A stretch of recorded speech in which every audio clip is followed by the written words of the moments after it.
ಗೆಳೆಯರೇ ತಮ್ಮ ಓಂ ಶಾಂತಿ. ಹೆಜ್ಜೆ ಹೆಜ್ಜೆಯಲ್ಲಿಯೂ ಶ್ರೀಮತದನುಸಾರ ನಡೆಯುವುದೇ ಅತ್ಯುತ್ತಮ ಚಾರ್ಟ್ ಆಗಿದೆ.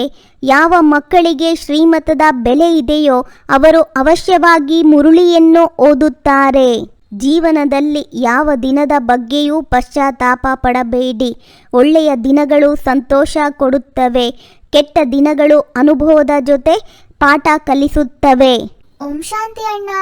ಅಣ್ಣ, ಇವತ್ತು ಬಾಬಾ ಹೇಳ್ತಿದ್ದಾರೆ, ನೀವು ಈಶ್ವರನ ಮಕ್ಕಳೊಂದಿಗೆ ಯಾವ ಪ್ರಶ್ನೆಯನ್ನ ಯಾರು ಕೇಳಲು ಸಾಧ್ಯವಿಲ್ಲ ಗೊತ್ತಾ? ನೀವು ಖುಷಿಯಾಗಿದ್ದೀರಾ ಎಂದು ನೀವು ಮಕ್ಕಳನ್ನ ಯಾರು ಕೇಳಲು ಸಾಧ್ಯವಿಲ್ಲ. ಯಾಕೆಂದ್ರೆ ನೀವು ಹೇಳ್ತೀರಿ ನಾವು ಸದಾ ಖುಷಿಯಾಗಿದ್ದೇವೆ. ಪರಬ್ರಹ್ಮದಲ್ಲಿರುವ ಪರಮಾತ್ಮನನ್ನ ಪಡೆಯುವ ಚಿಂತೆ ಇತ್ತು, ಅವರು ಸಿಕ್ಕಿಬಿಟ್ಟಿದ್ದಾರೆ ಎಂದ ಮೇಲೆ ಇನ್ಯಾವ ಮಾತಿನ ಚಿಂತೆ ಬೇಕು? ನೀವು ಭಲೆ ರೋಗಿಯಾಗಿದ್ದರೂ ಸಹ ನಾವು ಪ್ರಸನ್ನರಾಗಿದ್ದೇವೆ ಎಂದು ಹೇಳ್ತೀರಿ. ಈಶ್ವರನ ಮಕ್ಕಳಿಗೆ ಯಾವುದೇ ಮಾತಿನ ಚಿಂತೆ ಇಲ್ಲ. ಇವರ ಮೇಲೆ ಮಾಯೆಯ ಪ್ರಭಾವವಿದೆ ಎಂಬುದನ್ನ ತಂದೆಯು ನೋಡಿದಾಗ ಕೇಳುತ್ತಾರೆ, ಮಕ್ಕಳೇ ಪ್ರಸನ್ನರಾಗಿದ್ದೀರಾ? ಓಂ ಶಾಂತಿ. ತಂದೆ ತಿಳಿಸುತ್ತಾರೆ, ಮಕ್ಕಳ ಬುದ್ಧಿಯಲ್ಲಿ ಇದು ಅವಶ್ಯವಾಗಿ ಇರುತ್ತದೆ ಅಲ್ಲವೇ? ನಮ್ಮ ತಂದೆಯೂ ಆಗಿದ್ದಾರೆ, ಶಿಕ್ಷಕ ಮತ್ತು ಸದ್ಗುರುವೂ ಆಗಿದ್ದಾರೆ. ಈ ನೆನಪಿನಲ್ಲಿ ಅವಶ್ಯವಾಗಿ ಇರುತ್ತೀರಿ. ಈ ನೆನಪನ್ನ ಎಂದೂ ಯಾರೂ ಕಲಿಸಲು ಸಾಧ್ಯವಿಲ್ಲ ಅಣ್ಣ. ಮಾಯೆಯು ಪದೇ ಪದೇ ಮರೆಸಿ ಬಿಡುತ್ತದೆ. ತಮ್ಮ ಚಾರ್ಟ್ ಇಡಿ ಎಂದು ತಂದೆಯು ಹೇಳುತ್ತಾರೆ. ಆದರೆ ಮಕ್ಕಳು ಬರೆಯುವುದೇ ಇಲ್ಲ. ಎಲ್ಲಿಯವರೆಗೆ ಬರೆಯುವರೋ, ಒಂದು ವೇಳೆ ಬರೆದರೂ ಸಹ ಕೆಲವೊಮ್ಮೆ ಅತಿ ಮೇಲೆ ಕೆಲವೊಮ್ಮೆ ಅತಿ ಕೆಳಗೆ. ಯಾರು ಹೆಜ್ಜೆ ಹೆಜ್ಜೆಯಲ್ಲಿ ಶ್ರೀಮತದಂತೆ ನಡೆಯುವರೋ ಅವರದ್ದು ಉತ್ತಮ ಚಾರ್ಟ್ ಆಗಿದೆ. ತಂದೆಯಂತೂ ತಿಳಿಯುತ್ತಾರೆ, ಪಾಪ ಇವರಿಗೆ ಸಂಕೋಚವಾಗುತ್ತದೆ ಏನೋ. ಇಲ್ಲವೆಂದರೆ ಶ್ರೀಮತವನ್ನು ಕಾರ್ಯದಲ್ಲಿ ತರಬೇಕು. 1-2% ಪರಿಶ್ರಮದಿಂದ ಬರೆಯುತ್ತಾರೆ. ಶ್ರೀಮತದ ಪ್ರತಿ ಅಷ್ಟೊಂದು ಬೆಲೆ ಇಲ್ಲ. ಮುರುಳಿ ಸಿಕ್ಕಿದರೂ ಸಹ ಓದುವುದಿಲ್ಲ.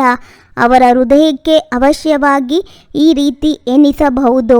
ತಂದೆಯಂತೂ ಸತ್ಯವನ್ನೇ ಹೇಳುತ್ತಾರೆ. ನಾವು ಮುರುಳಿಯನ್ನು ಓದುವುದಿಲ್ಲ ಅಂದಾಗ ಅನ್ಯರಿಗೇನು ತಿಳಿಸುತ್ತೇವೆ? ಅಣ್ಣ, ಬಾಬಾ ಹೇಳ್ತಾರೆ, ಹೆಚ್ಚಿನ ಪುರುಷಾರ್ಥ ಎಂದರೆ ಶಿಕ್ಷಕರು ಸ್ವಲ್ಪ ಕೃಪೆ ತೋರಿಸುತ್ತಾರೆ. ಭಲೆ ಹಣವನ್ನ ತೆಗೆದುಕೊಂಡು ವಿಶೇಷ ಸಮಯವನ್ನ ಕೊಟ್ಟು ಓದಿಸುತ್ತಾರೆ. ಇದರಿಂದ ಅವರು ಹೆಚ್ಚಿನದಾಗಿ ಓದಿ ಬುದ್ಧಿವಂತರಾಗುತ್ತಾರೆ.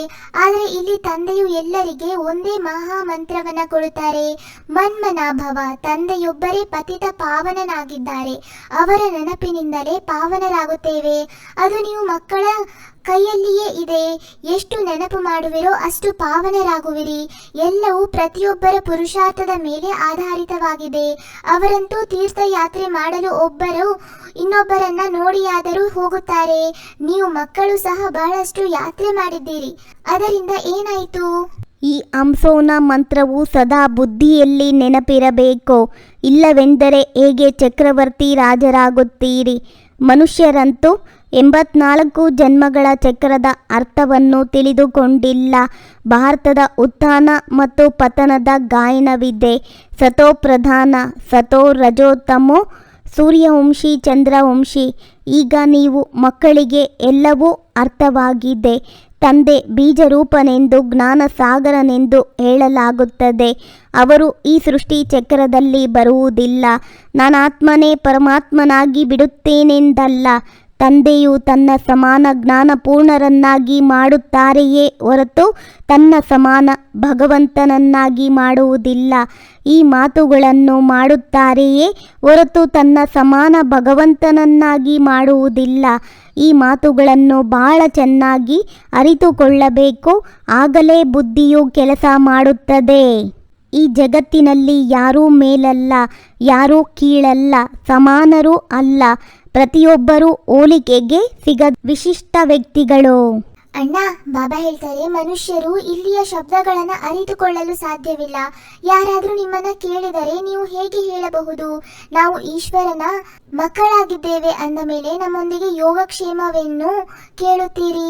ಪರಬ್ರಹ್ಮದಲ್ಲಿರುವಂತ ಈಶ್ವರನನ್ನ ಪಡೆಯುವ ಚಿಂತೆ ಇತ್ತು, ಅವರು ಸಿಕ್ಕಿಬಿಟ್ಟರು ಅಂದ ಮೇಲೆ ಇನ್ನೇನು ಚಿಂತೆ?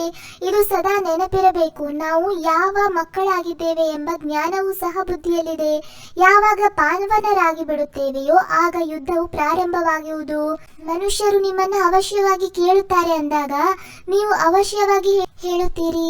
ನಾವಂತೂ ಖುಷಿಯಾಗಿದ್ದೇವೆ, ರೋಗಿಯಾಗಿದ್ದರೂ ಸಹ ಖುಷಿಯಲ್ಲಿರುತ್ತೀರಿ. ಸಂಪೂರ್ಣ ಶಾಂತಿಯ ಸತ್ಯವಾದ ಆತ್ಮಿಕ ಯಾತ್ರೆ ಮಾಡಬೇಕಾಗಿದೆ. ಹಂಸೋನ ಮಂತ್ರವನ್ನು ಸದಾ ನೆನಪಿಡಬೇಕಾಗಿದೆ. ಆಗಲೇ ಚಕ್ರವರ್ತಿ ರಾಜರಾಗುವಿರಿ.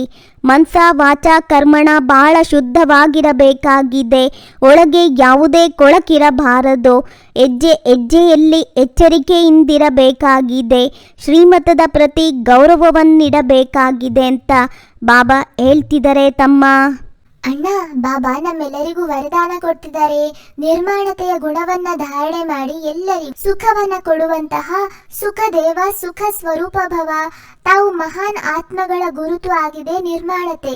ಎಷ್ಟು ನಿರ್ಮಾಣರಾಗುವಿರಿ ಅಷ್ಟೇ ಸರ್ವರಿಂದ ಮಾನ್ಯತೆ ಪ್ರಾಪ್ತಿಯಾಗುವುದು. ಯಾರು ನಿರ್ಮಾಣರಾಗುತ್ತಾರೆ ಅವರು ಎಲ್ಲರಿಗೂ ಸುಖ ಕೊಡುವವರು.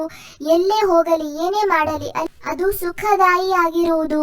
ಹಾಗೆ ಯಾರೇ ಸಂಬಂಧ ಸಂಪರ್ಕದಲ್ಲಿ ಬಂದರೂ ಅವರು ಸುಖದ ಅನುಭೂತಿ ಮಾಡಬೇಕು.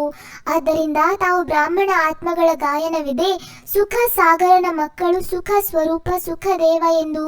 ಆದ್ದರಿಂದ ಎಲ್ಲರಿಗೂ ಸುಖವನ್ನು ಕೊಡುತ್ತಾ ಮತ್ತು ಸುಖ ಪಡೆಯುತ್ತಾ ಹೋಗಿ.